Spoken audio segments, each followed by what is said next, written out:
1996ல 22 வயசு உள்ள பையன் ஸ்கை டைவிங்க்கு அவரோட ஃப்ரெண்ட்ஸ் கூட போனாரு. பட் ஜம்ப் பண்ணக்கு அப்புறம் அவரோட பேராஷூட் ஓபன் ஆகாம 16,000 ஃபீட்ல இருந்து கீழே உளுந்து 3 ஸ்பைனல் கார்ட் போன்ஸ் உடைஞ்சிருச்சு அவருக்கு. டாக்டர்ஸ்லாம் ரொம்ப கஷ்டப்பட்டு அந்த பையனை காப்பாத்திட்டாங்க. ஆனா அந்த பையனால இனிமேல் நடக்கவே முடியாது, அவன் ஃபுல்லா வீல் சேர்ல தான் இருக்கணும் அப்படின்ட்டாங்க டாக்டர்ஸ்லாம். ஆனா 18 months கழிச்சு May 16, 1998 அன்னைக்கு அந்த பையன் எவரெஸ்ட் மலை உச்ச தொட்டாரு. அந்த டைம்ல 23 வயசுல எவரெஸ்ட் மவுண்டனோட உச்ச ரீச் பண்ண ஒரே ஆளு இவருதான். அவர் பேர் தான் Edward Michael Grylls.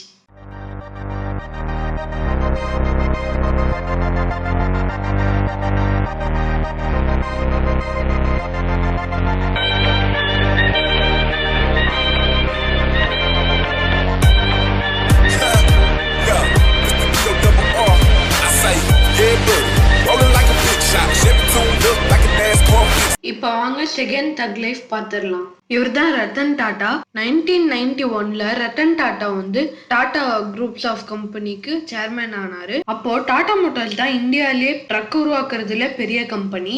1998ல Ratan Tata நம்ம ஒரு மாடர்ன் பேசஞ்சர் கார் உருவாக்கணும்னு முடிவு பண்ணாரு. அதே வருஷம் எண்ட்ல டாடா மோட்டார்ஸ் டாடா இண்டிகாங்கிற பேசஞ்சர் காரை லான்ச் பண்ணாங்க. டாடா இண்டிகா தான் இந்திய கம்பெனினால உருவாக்குன first modern car. Ratan Tata ரொம்ப கஷ்டப்பட்டு இந்த காரை டிசைன் பண்ணி உருவாக்குனாரு. ஆனா இந்த கார் லாஸ்ல தான் போச்சு.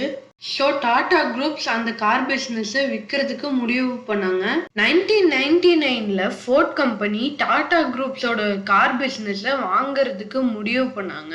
ஸோ ஃபோர்ட் கம்பெனி அவங்களோட டெட்ராய்ட்ல இருக்கிற ஆஃபீஸ்க்கு டாடா குரூப்ஸை இன்வைட் பண்ணியிருந்தாங்க. ஸோ ரத்தன் டாடா அவரோட டீமோட அந்த மீட்டிங் அட்டென்ட் பண்ணாரு. பட் ரத்தன் டாடா அவரோட டீம் முன்னாடியே ஃபோர்ட் சேர்மன் பில் ஃபோர்டால அவமானப்படுத்தப்பட்டாரு. பில் ஃபோர்ட் ரத்தன் டாடா பத்தி என்ன சொன்னார்னா, உங்களுக்கு தான் இதெல்லாம் ஒன்னும் தெரியல, அப்புறம் எதுக்கு பேசஞ்சர் கார்லாம் ஆரம்பிச்சிங்க? உங்க கார் டிவிஷனை நாங்க வாங்குறது உங்களுக்கு நாங்க பண்ற பெரிய உதவி. அன்னைக்கு நைட்டே ரத்தன் டாடா அவரோட கார் பிசினஸ் விற்க கூடாதுன்னு முடிவு பண்ணிட்டாரு. நைட்டே ஃபிளைட் பிடிச்சு இந்தியாவுக்கு வந்துட்டாரு. அதுக்கப்புறம் ரத்தன் டாடா அவரோட ஃபுல் கான்சென்ட்ரேஷனும் டாடா மோட்டார்ஸ் மேல செலுத்தினாரு. அதுக்கப்புறம் Tata Motors all over the world ஒரு சக்சஸ்ஃபுல் கம்பெனியா உருமாறுச்சு. 2008 டாடா மோட்டார்ஸோட கார்ஸ் மார்க்கெட்ல அதிகமாக சேல்ஸ் ஆகிற கார்ஸா மாறுச்சு. அதே சமயம் ஃபோர்ட் கம்பெனி ப்ராஃபிட் இல்லாம கார் சேல்ஸ்ல ரொம்ப கஷ்டப்பட்டு இருந்தாங்க. 2008ல ரத்தன் டாடா ஃபோர்ட் கம்பெனியோட ஜாகுவார் அண்ட் லேண்ட் ரோவர் சீரீஸை வாங்குறதுக்கு ஆஃபர் பண்ணாங்க. அந்த கார்ஸ் தான் ஃபோர்டோட வர்ஸ்ட் செல்லிங் கார்ஸா அப்போ இருந்துச்சு. இந்த டைம் பில் ஃபோர்ட் அவரோட டீமோட இந்தியாவுக்கு மீட்டிங்க்கு வந்திருந்தாரு. இந்த time Bill Ford Ratan Tata கிட்ட என்ன சொன்னார்னா, நீங்க எங்களோட கார் சீரீஸை வாங்குறது எங்களுக்கு நீங்க செய்யற பெரிய உதவி. யாரது என் கொடி பறக்க வேண்டிய இடத்துல வேற எவன் கொடிடா பறக்கும்?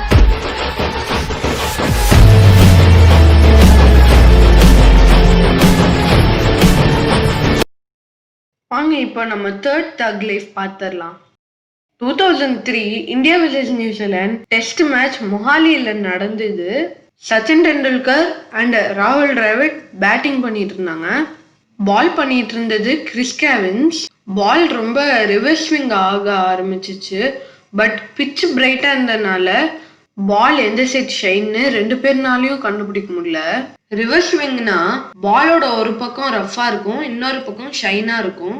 ஸோ பாலை த்ரோ பண்ணும்போது ஷைனா இருக்கிற பார்ட் ஏர் அலோவ் பண்ணும், பட் ரஃபா இருக்கிற பார்ட் ஏர் மோதும்.